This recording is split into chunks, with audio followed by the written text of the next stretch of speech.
ఆవిడ ఒక బేకరీ షాప్కి వెళ్ళింది. బేకరీ షాప్కి వెళ్ళి అక్కడ ఆ బేకరీ షాప్ యజమానిని, అయ్యా ఒక తేనెతో కూడినటువంటి ఒక రొట్టెనివ్వండి అని అడిగింది.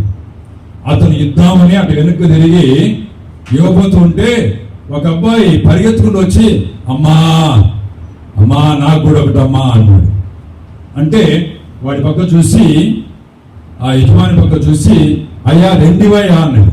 అమ్మా అటువంటి అడుక్కున్న వాళ్ళ అందరితో పెట్టుకుంటే వాళ్ళు ఎంటముడే పడతారు, నీకు ఇంకా వెసులుబాటే ఉండదు, ఎందుకమ్మా అని అంటే, యో ఏమంటున్నావు, వాడు నా కొడుకు అన్నాడు. వాడు నా కొడుకు అనగానే ఆయన ఏం చేస్తాడు, ఇస్తాడు. ఇటు చూసి, అందుకేరా నేను చెప్పింది, బయటికి ఎప్పుడన్నా వస్తే చక్కగా తల దూకో, చక్కగా బట్టలు వేసుకో అని అనుకుంటున్నాడు, నువ్వు తడుక్కునే వాణి అని చెప్పి. కాబట్టి ప్రియమైన సహోదరి సహోదరులారా, ఈ రోజు మనం ఎవరిని అడుక్కునే వాళ్ళు అనరు.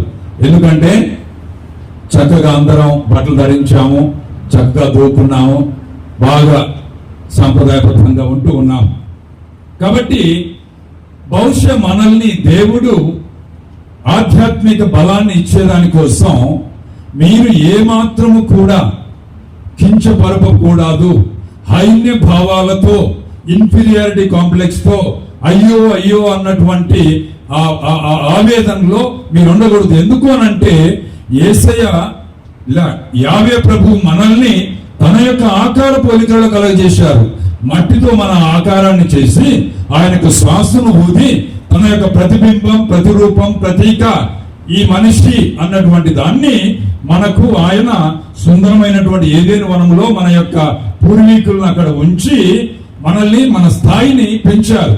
కానీ కాలక్రమేణా మానవుడు పాపం చేసినందువలన ఆ తర్వాత కాలం పరిపూర్ణమైనప్పుడు కన్య గర్భం ద్వారా ఈ లోకానికి తన ఏకైక కుమారుని కన్య గర్భం ద్వారా పంపించారు. ఆయన 33 సంవత్సరాలు మన మధ్యన ఉంటూ ఆ 3 సంవత్సరాలు తన యొక్క దేవుని రాజ్య వ్యాప్తి కోసం తన సందేశం ఇచ్చారు. ఆఖరణ చనిపోయేటప్పుడు ఆయన ధీమాగా ఉండి ప్రక్కనే ఉన్నటువంటి యోహానుతో అదిగోని తల్లి అన్నాడు. ఆ తల్లితో అదిగోని కుమారుడు అన్నాడు. ఎంత ధీమతో కూడుకున్నటువంటి ఆ యొక్క వాక్యం, ఆ యొక్క ఉచ్చారణ అనేది. కనుక ప్రియమైన సహోదరి సహోదరులారా, ఏ క్రైస్తవుడైనా క్రైస్తవురాలైనా కానీ ఎప్పుడు కూడా ధీమాతో ఉండాలి, ధైర్యంతో ఉండాలి, విశ్వాసంతో ఉండాలి. నేను ఏ సైతాను వచ్చినా, ఏ శోధన వచ్చినా కానీ ఏ మాత్రం కూడా నేను భయపడను. నువ్వు వేసుకునే బట్టలు కానీ, నువ్వు పుట్టినటువంటి ఇల్లు కానీ, నీకున్నటువంటి పదవులు కానీ, నీకున్నటువంటి ఆస్తిపాస్తులు కానీ నాకు ఏమీ లేదని పెదవి విరుపుడుతో మనం చాలా సార్లు హైన్య భావాలతో, అంటే మనల్ని మనము ఆత్మహత్య చేసుకునేటటువంటి సాదృశ్యాన్ని జనానికి చూపిస్తూ ఉన్నాం అన్నమాట. ఎందుకంటే నేను పనికిరాని వాడిని, పనికిరాని దాన్ని అని చెప్పి.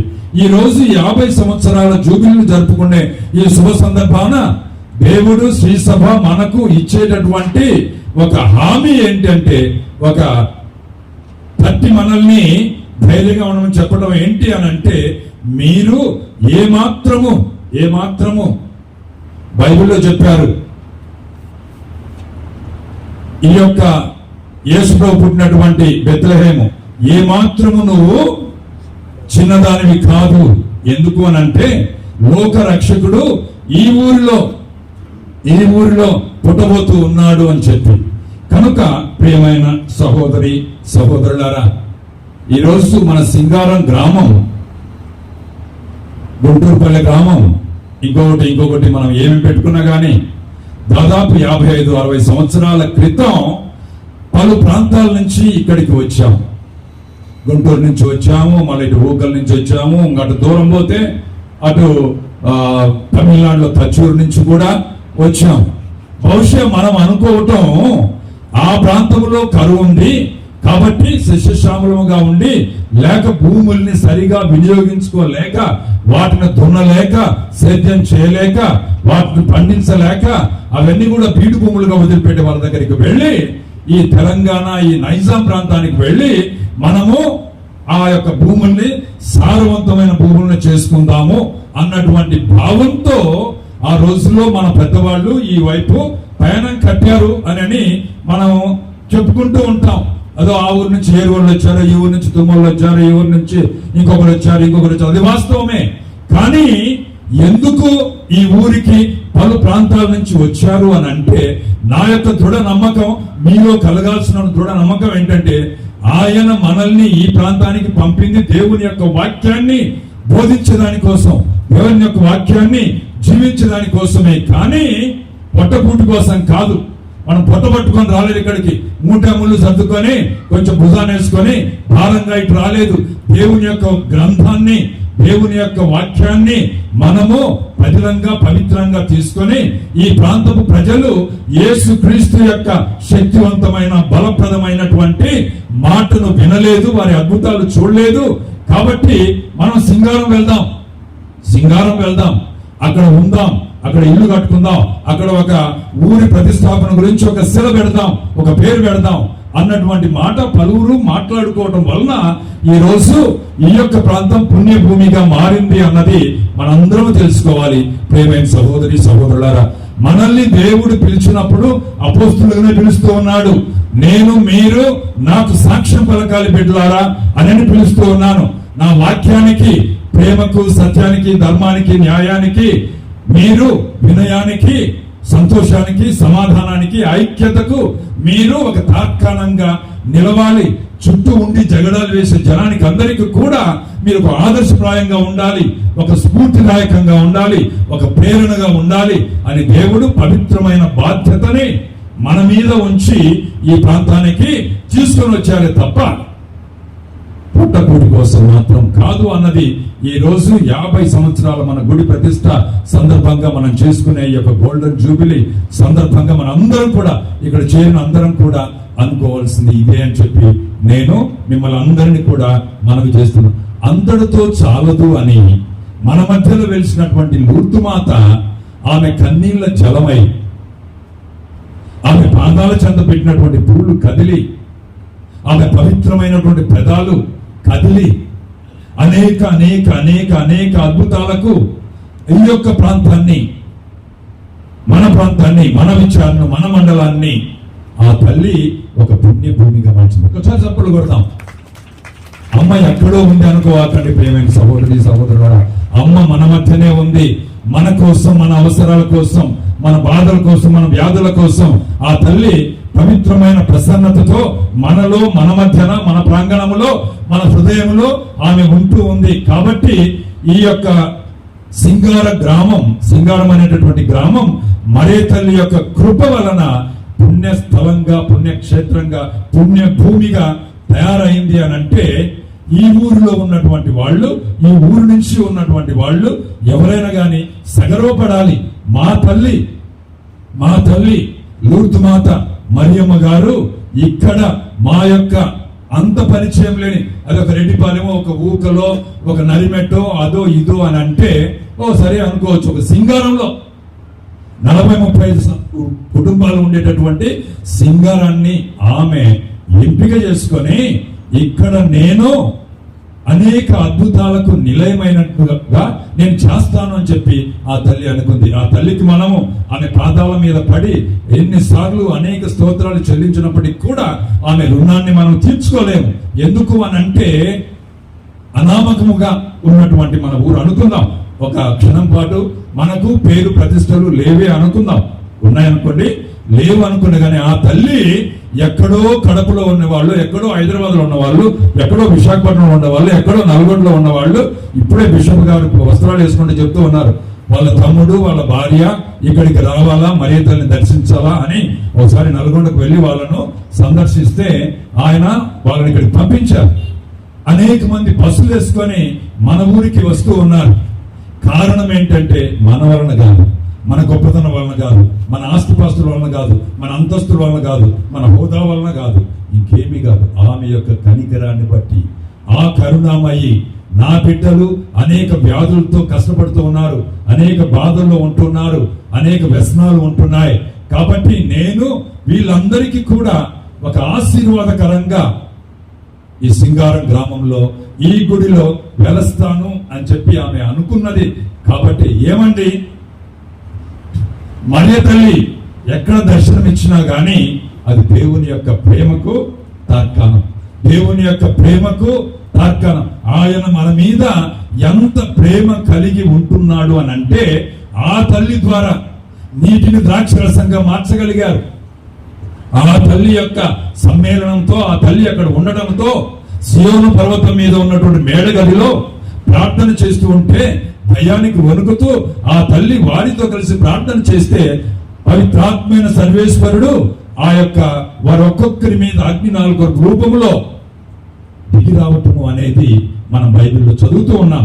కనుక ప్రియమైన సహోదరి సహోదరులారా, ఈ ఫాదర్ ఫరీనా గారు నేను వరంగల్కు ఫాతిమా నగరానికి పనిచేయడానికి వచ్చే లోపు ఆయన మరణించారు. ఆయన గురించినటువంటి విషయాలు అక్కడ మాట్లాడుకున్నది నాకు ఎప్పుడు గుర్తొచ్చేది. సింగారం వచ్చి మీ చరిత్రలో కూడా ఉంది. ఆయన తిరిగి మళ్ళీ రెడ్డిపాలెం వెళ్ళేటప్పుడు మార్గ మధ్యంలో మోటార్ సైకిల్ యాక్సిడెంట్ జరిగింది అని. మోటార్ సైకిల్ యాక్సిడెంట్ జరిగితే అది ఎవరికైనా యాక్సిడెంట్లు జరుగుతాయి, ఇబ్బందులు పడుతుంటాయి. కానీ ఈ దేవుని యొక్క సువార్థికుడు చేసిన పని ఏంటంటే బహుశా ఆయన ఈ మోచేయి వరకు తెగిందో ఏమో మనకైతే తెలియదు, చెప్పుకోవటం నేను విన్నాను. ఆ చెయ్యి పట్టుకొని, ఆ చెయ్యిని ఒక పక్క పట్టుకొని ఒక ఇటు పెట్టుకొని ఆయన మోటార్ సైకిల్ నడుపుకుంటూ ఫాతిమా నగర్ లో బిషప్ హౌస్ కు వెళ్ళి ఈ విధంగా నాకు యాక్సిడెంట్ అయిందని చెప్పగలిగారు. ఎవరు చెప్పగలరండి? అటువంటి కుంగిపోవాల్సినటువంటి పరిస్థితి ఉన్నటువంటి అటువంటి ప్రమాదమైనటువంటి స్థితిలో ఫరీనా స్వామి వారు ఆ విధంగా బిషప్ హౌస్ కు వెళ్ళి ఆయనకి ఎంత ధైర్యం లేనిది, ఎంత ఆత్మ తోడ్పాటు లేనిది, ఎంత ఆధ్యాత్మిక బలము లేనిది ఆయన ఆ విధంగా చేయగలడు అనేది. ఎన్నో కష్టాలు వచ్చాయి, కుంగిపోతూ ఉంటాం. ఎందుకు కుంగిపోతూ ఉంటాం అనంటే భారము చేయ అలసి సొలసి ఉన్న సమస్త జనులారా నా యుద్ధకు రండి, నేను మీకు విశ్రాంతిని ఇస్తాను అన్నటువంటి యేసు ప్రభు యొక్క వాగ్దానం మీద నమ్మకం లేక అనుమాన పడుతూ ఆ యొక్క పిశాచి మనల్ని దొందుకుంటే దాంట్లో నుంచి వచ్చేటటువంటి ఆ భయాందోళనతో మనం అక్కడే కుప్పగొలిపోతాం. అది కాకుండా ఏ పిశాచి గాని, ఏ లోకం గాని, ఈ శరీరం గాని నన్ను ఏమీ భయపెట్టలేవు. ఎందుకనంటే నా దేవుడు నా కోసం, నా రక్షణ ఆయన యొక్క పవిత్రమైన వెరలేని దివ్య రక్తాన్ని చిందించి నన్ను విమోచించాడు. ఆయన సదా నాకు తోడుగా ఉంటాడు. కాబట్టి నన్ను ఎవరు ఏమీ బెదిరించలేరు, అదిరించలేరు అన్నటువంటి ధైర్యం ఆధ్యాత్మిక బలం ఉన్న వాళ్ళకి మాత్రమే వస్తుంది. కనుక ఈరోజు మనము ఎన్నుకున్నటువంటి మొదటి పట్టణాన్ని ఆనందకరమైనటువంటి బూరలతో మనం అందరం కూడా సంతోషంగా ఉందాము. అందుకే ప్రియమైన సహోదరి సహోదరులారా, క్రైస్తవము అని అంటే ఆనందము అని అర్థం. ఆనందించండి, ఆనందించండి. నేను మరలా మీకు చెప్తూ ఉన్నాను, ఆనందించండి. ఎన్ని శ్రమలు, ఎన్ని ఇబ్బందులు, ఎన్ని జైళ్ళు, ఎన్ని కొరడా దెబ్బలు ఎన్ని పడినా కానీ యేసు గాని, ఆయన శిష్యులు గాని, ఆయన అపోస్తులు గాని బనకలేదు, భయపడలేదు. వాళ్ళు ధైర్యంగా ముందుకు సాగిపోతూనే ఉన్నారు, ఆనందంగా ఉంటూ ఉన్నారు. కనుక ఈరోజు మనం ఈ యొక్క 50వ సంవత్సరంలో మన యొక్క ఆలయ ప్రతిష్ట సందర్భంగా మొదటి పట్టణం మనకి ఏం చెప్తూ ఉంది అని అంటే, ఇది మనకు హిత సంవత్సరం, ఇది పవిత్ర వత్సరం. ఈ ఏడు మీరు పొలమున దాని ఎంతలో అది పండిన పంటనే భుజించవలెను. మీరు పూర్వం ఇతరులకు అమ్ముకున్న భూములు 7 మరలా మీ వరమగును, మీ పరమగును. కనుక ప్రియమైన సహోదరి సహోదరులారా, ఈ ఏడు మీ దేశమును వసించు జనులందరికీ స్వేచ్ఛ లభించును అని చెప్తున్నా. నేను ఒక చిన్న సవాలు ఏంటి అనంటే, మన గురువు ప్రభువు అయినటువంటి యేసునాథుడు పాపులు పరిమితులైనటువంటి అపోస్తుల యొక్క పాదాలు కడరా భోజన సమయంలో కడిగితే ఆయన యొక్క శిష్యులుగా ఉండేటటువంటి మనము మన యొక్క పొలంలో పనిచేసే వాళ్ళను కానీ, ఇంట్లో సేవలు అందించే వాళ్ళను కానీ, లేక మన భార్య కానీ, భర్త కానీ, బిడ్డలు కానీ, తల్లిదండ్రులు కానీ, ఎవరైనా కానీ వారిని కూడా దేవుని యొక్క స్వరూపులుగా చూడాలి, వారిని గౌరవించాలి, వారిని ఆనంద పెట్టాలి, వారిని కించపరచకూడదు, నీచంగా చూడకూడదు అన్నటువంటి మాట పట్టు మనసులో ఈ రోజు మనందరం తీసుకుంటే, మరి ముఖ్యంగా సింగారం క్రైస్తవ ప్రజలు, కథోలిక క్రైస్తవ ప్రజలు ఈ యొక్క మాట పట్టును తీసుకుంటే దేవుణ్ణి మనము కనపడే ప్రతి మనిషిలో కూడా దేవుణ్ణి చూసిన వాళ్ళం అవుతాం. ఆనందం మనలో పొల్లుబుకుతుంది. మనము దేవుని యొక్క స్వరూపాలుగా, దేవుని యొక్క ప్రతీకలుగా, దేవుని యొక్క ప్రతిరూపాలుగా ఉండగలుగుతాం. కాబట్టి ప్రియమైన సహోదరి సహోదరులారా, అటువంటి స్వేచ్ఛను మనం పొందాలి.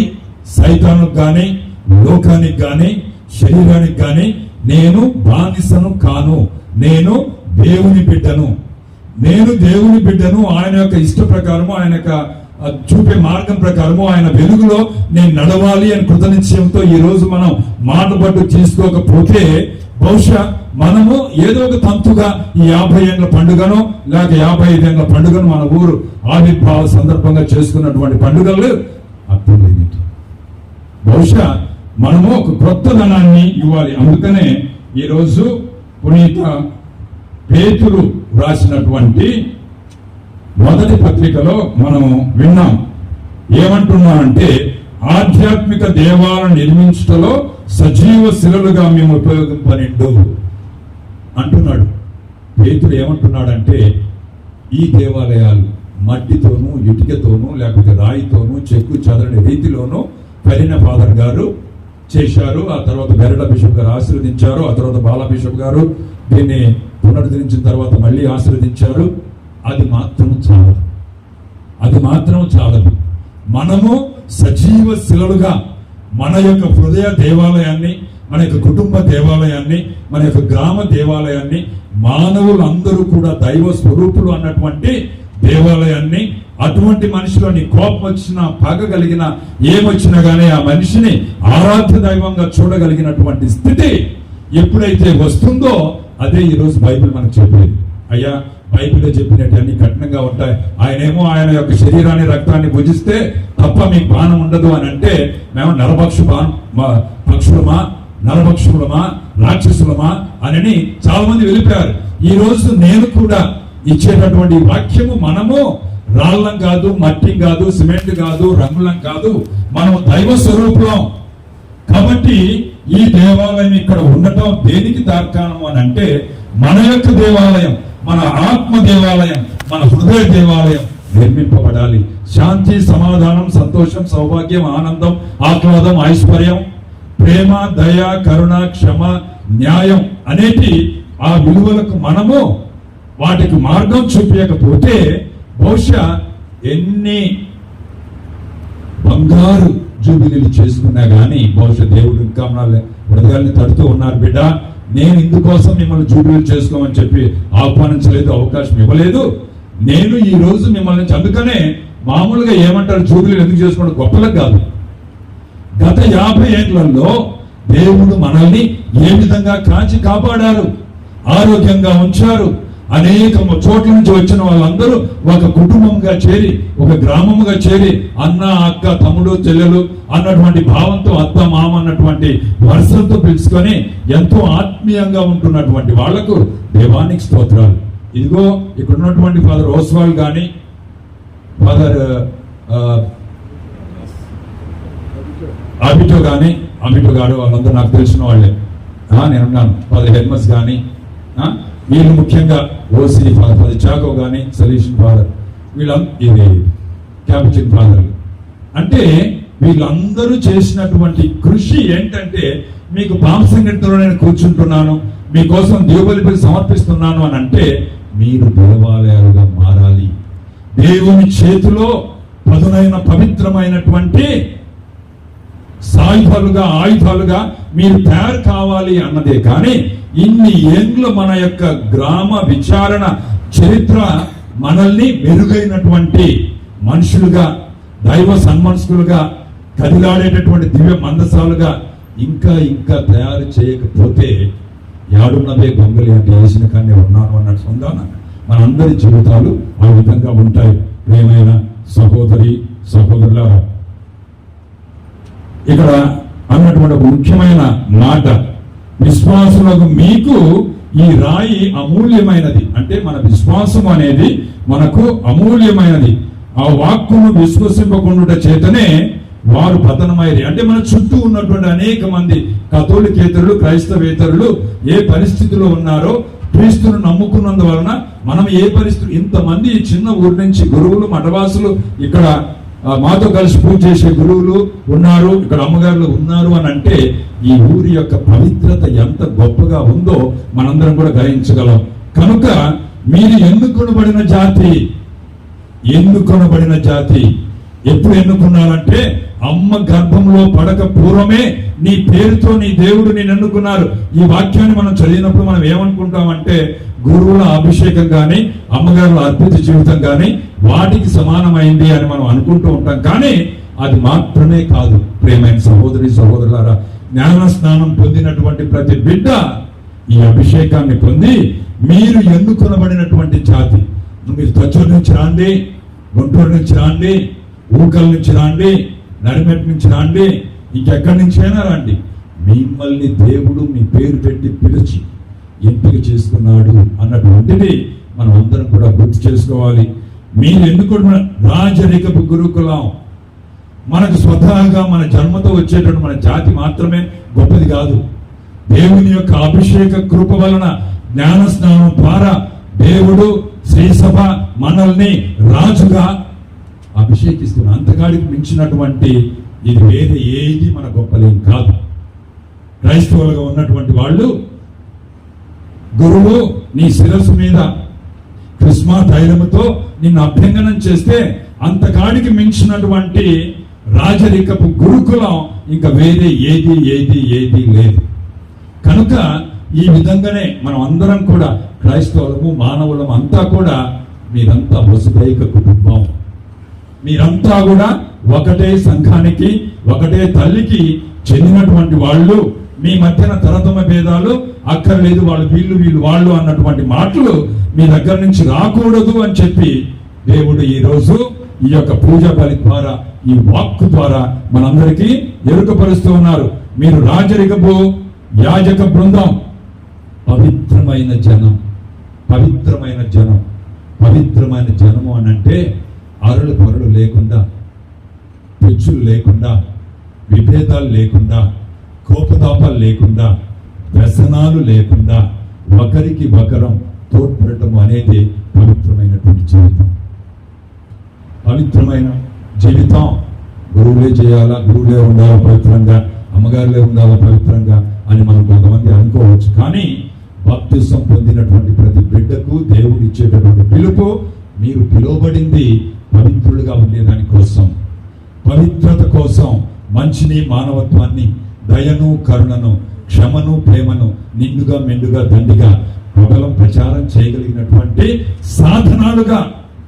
అందుకనే నేను ఎప్పుడు నమ్మేది ఏంటంటే దేవుని యొక్క ఆత్మ ప్రేరితం పూరితమైనటువంటి ప్రతి మానవుడు దైవ మందసం, కదిలాడే దైవ మందసం, కదిలాడే దైవ మందసం. అది నా ప్రగాఢమైనటువంటి నమ్మకం. అందుకనే ఏ తరతం విభేదాలు లేకుండా, కోపతాపాలు లేకుండా, భార్య మీదకి భర్త ఎందుకు ఒంటికాల మీద పోతాడు అని అంటే ఆమె వంటింటి కుందేలే, ఆమెకు మాట రాకూడదు, ఆమె ఏమీ చెప్పకూడదు. కాబట్టి ఆమె మూగుదాని మాదిరిగా ఉండాలి. నో దర్శనానికో అనిపోతాం మీదికి. కాదు కాదు ప్రియమైన సహోదరి సహోదరులారా, నీలో ఎంతవరకు దేవుని యొక్క స్వరూపం ఉందో నీ భార్యలో ఉంది, నీ బిడ్డల్లో ఉంది, నీలో ఉంది. కాబట్టి ఈ విధంగా ఒక నూతన స్వభావాన్ని, నూతన జీవిత విధానాన్ని మనం అలవరుచుకుంటే మనము దేవుని యొక్క బిడ్డలుగా, దేవుని యొక్క ఆలయాలుగా. Know you not you are the temple of the holy spirit. మీరు పవిత్రాత్మ సర్వేశ్వరుని యొక్క ఆలయాలు. ఈ యొక్క ఆలయాన్ని పడగొట్టండి, నేను 3 రోజుల్లో కడతాను అని అంటే ఆయన మీద అదొక నెపం పెట్టి ఆయన సిలువలో కొట్టారు.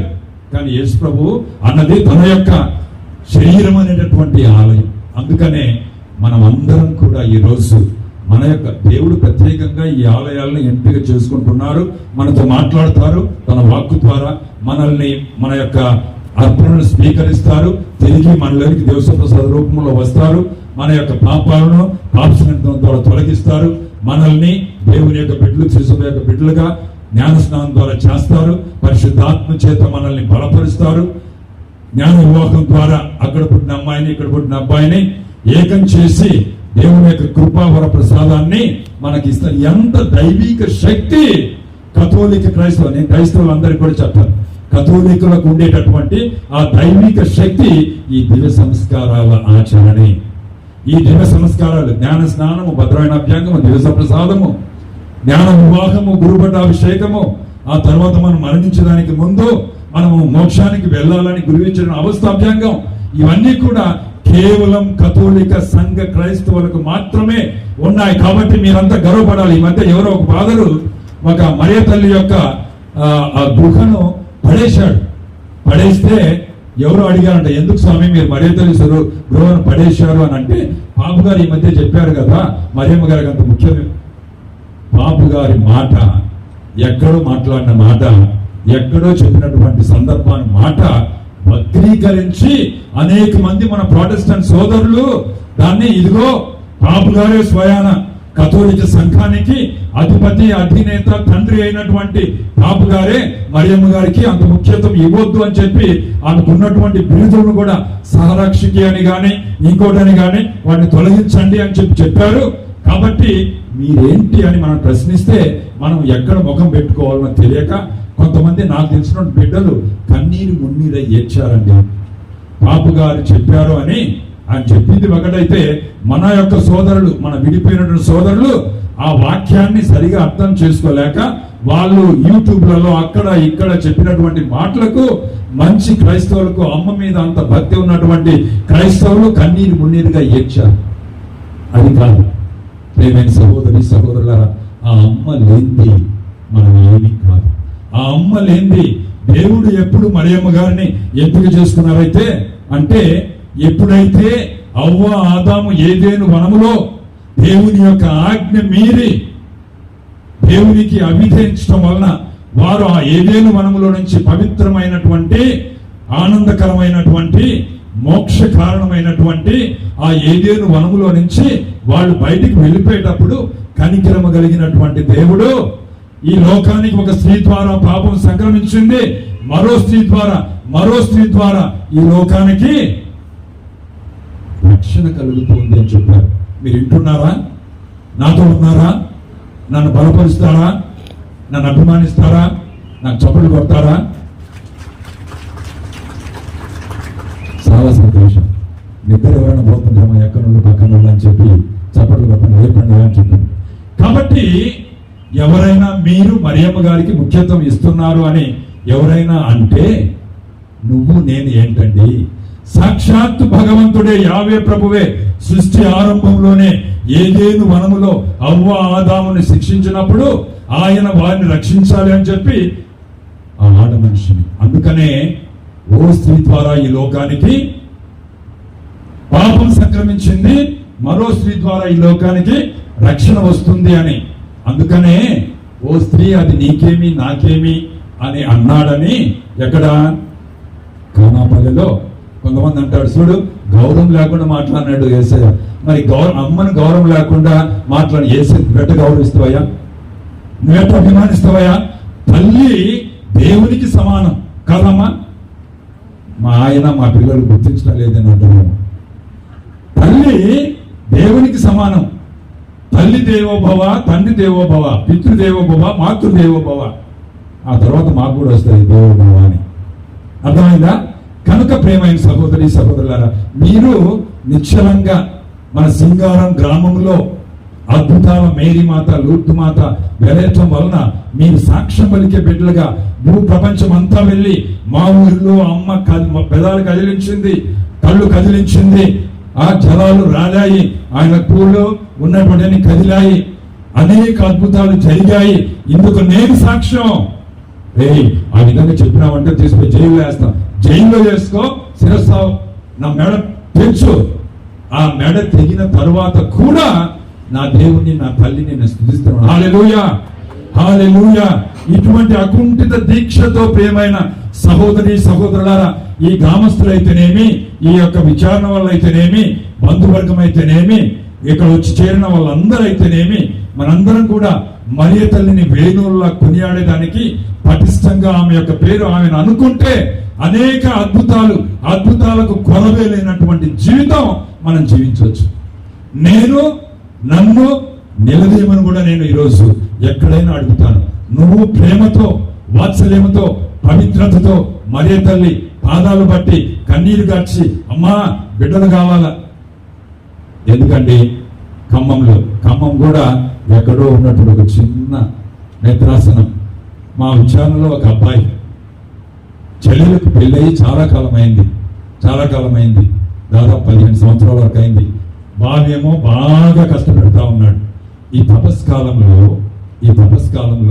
ఆ అబ్బాయి మాల వేసి అమ్మను ప్రార్థించాడంట. అమ్మా, ఈ యొక్క తపస్కాలం ముగియక ముందే నా చెల్లి గర్భం ధరించాలి. వారం 10 రోజులకు ఆ బిడ్డ గర్భం ధరించింది. చూడండి, గర్భం ధరించింది. ఏయో కట్టుకతో చాలా మంది చెప్తారులేండి, వాళ్ళంతా నమ్మట్లేదని కాదు. మా కళ్ళతో మేము మా బిడ్డల్లోనే చూసినటువంటి అద్భుత శక్తిని చూసి మీకు అందరికీ ఈరోజు మరియ తల్లి కలిసినటువంటి సింగారం గ్రామంలో ఆ అద్భుతాల లూర్దు మాత దగ్గర ఆమె బిడ్డగా, ఆమె గురువుగా, ఆమె సేవకునిగా నేను మీకందరికి కూడా విన్నవించేది ఇదే. Ask and you shall receive. అడుగుటే మీకు ఇవ్వబడును, అడిగిన ప్రతి వాడికి ఇవ్వబడును. ఎవరైతే ఇదో సలేషన్ ఫాదర్లు అంటున్నారు, మరియ తల్లిని అభిమానించి ప్రేమించి, అమ్మా మాకు ఇది కావాలంటే, అందుకని డాన్ బోస్కో అంటారు, డాన్ బోస్కో గురువులు కొంతమంది దగ్గర పనిచేశారు, pray to Mary help of Christians and you will know what miracles are. క్రీస్తుల సహాయమాతను ప్రార్థించండి, అద్భుతాలు అంటే ఏంటో మీరే చూస్తారు అని చెప్పి. కాబట్టి మన కష్టాలు, మన నిష్ఠూరాలు, మన బాధలు, మన వ్యసనాలు ఎన్నో మనం భుజాల మీద వేసుకొని భారంగా వంగి నడుస్తూ ఉన్నాం. అవసరం లేదు. భారం చే అలసి సొలసి ఉన్న సమస్త జనులారా నా యొద్దకు రండి, నేను మీకు విశ్రాంతినిచ్చదను అని అంటూ ఉన్నాడు. అడిగిన ప్రతి వాడికి దేవుడు ఇస్తాడు. అందుకనే సాక్ష్యం పలికేటటువంటి బిడ్డలుగా, అద్భుతాలకు నిలయమైనటువంటి బిడ్డలుగా, అద్భుతాలను ప్రకటించేటువంటి బిడ్డలుగా ఈ యొక్క సింగారం గ్రామం ఇంకా అధికంగా అభివృద్ధి కావాలని మరియ తల్లి లూర్దు మాతగా వెలిసినటువంటి ఆ తల్లి అనేక స్వస్థతలు దయచేయాలి, వ్యసనాలు పోగొట్టాలి, కుటుంబాల్ని కలపాలి, సంతోషం, సౌభాగ్యం, ఆనందం మన సొంతం చేయాలి అని ఈ రోజు మన యొక్క, అందుకనే ఆ తల్లి ఎలిజబెత్ అమ్మ దగ్గరికి వెళ్ళినప్పుడు ఆమె పాడినటువంటి వందన స్తుతి గీతం, నా ఆత్మ ప్రభువును స్తుతించుచున్నది సదా. క్రైస్తవము అనంటే ఆనందం, క్రైస్తవం అనంటే సమాధానం, క్రైస్తవం అనంటే సంతోషం, క్రైస్తవం అంటే ఉల్లాసం, క్రైస్తవం అనంటే కిందికి మూతి ముడుచుకొని ముఖం దిగాలకు వేసుకొని కిందికి చూసుకుంటే నడవటం కాదు, ధీమాగా. ఎందుకు అనంటే ఆ తల్లి మా తల్లి, ఆ అమ్మ మా తల్లి. కాబట్టి ఆ అమ్మ పాడినటువంటి స్తుతి గీతాన్ని మనం అందరం కూడా పాడాలి, చేయాలి అన్నటువంటిది ఈ రోజు జోసెఫ్ గారు బహు చక్కగా మనకు పాడారు. కాబట్టి ఆ తల్లి అంటుంది, ఏలయన అప్పుడు మరియమ్మ ఇట్లు పలికిన, నా హృదయము ప్రభువును స్తుతించుతున్నది. మనకున్న ఎప్పుడూ ఆ పిల్లని మాదిరిగా, ఆ భిక్షగాని మాదిరిగా సొంత అమ్మ అయినప్పటికీ కూడా అమ్మా అమ్మా అమ్మా నీకు ధీమా ఉంది, నీకు హక్కు ఉంది, నీ అమ్మను అమ్మాను అమ్మా అని. ఆ మరియ తల్లికి ఇష్టం లేదు, నువ్వు ఒక అడుక్కుండే వానిగా మరియ తల్లి స్తుతించాలా. అది మన యొక్క కర్తవ్యం, మన బాధ్యత. నా హృదయము ప్రభువును స్తుతించుచున్నది, నా రక్షకుడు దేవుని యందు నా ఆత్మ. ఇది మన పాట, ఇది మన గీతం, ఇది మన నూతన జీవిత విధానం, ఇది మన రాబోయే మన నేత్రాసన పాలనాధికారి అన్నాడు, మళ్ళీ 50 సంవత్సరాలు. ఏమి 50 ఎందుకు అని నాకు అనిపించింది. 50 ఎందుకు, 150 ఎందుకు కాకూడదు, 150 ఎందుకు కాకూడదు? ఒక వేలాంగని మాదిరిగానో, ఒక లూర్దు నగరం మాదిరిగానో, ఒక ఫాత్మా నగరం మాదిరిగానో, ఒక మధ్యగూడ మాదిరిగానో సింగారం ఎందుకు మారకూడదు? సింగారం ఎందుకు మారకూడదు? కనుక సింగారం ఆ విధంగా మారాలి అని అంటే మీ చేతిలో ఉంది, మీ చేతుల్లో ఉంది. అహర్నిశలు ప్రార్థన చేయండి, బైబిల్ చదవండి, జపమాల జపించండి, సత్ప్రవర్తన కలిగి ఉండండి, అన్యోన్యంగా ఐకమత్యంగా సంఘీభావంతో జీవించండి. అది అసాధ్యం కాదు, అది కష్టతరం కాదు, అది సుసాధ్యం, అది మనకు సులభమైంది. దేవుడే మనకు తన యొక్క శక్తిని ఇస్తాడు, అంతే. కాబట్టి ఈరోజు ఈ దేవుని పూజలో ఈ యొక్క జూబిలీ ఆనందాన్ని మనందరం పంచుకుంటూ మన యొక్క నూతన చైతన్యంతో మన గ్రామాన్ని ఇంకా ముందుకు తీసుకువెళ్ళి అనేక మందిని మన ఊరికి ఆ మరియతల్లి అద్భుతాల ద్వారా ఆకర్షించి, మీరు పిలవండి అమ్మా, మీ బంధువులు ఎక్కడున్న వాళ్ళు పిలవండి, రేవో మాకు బస్ వేస్తాం.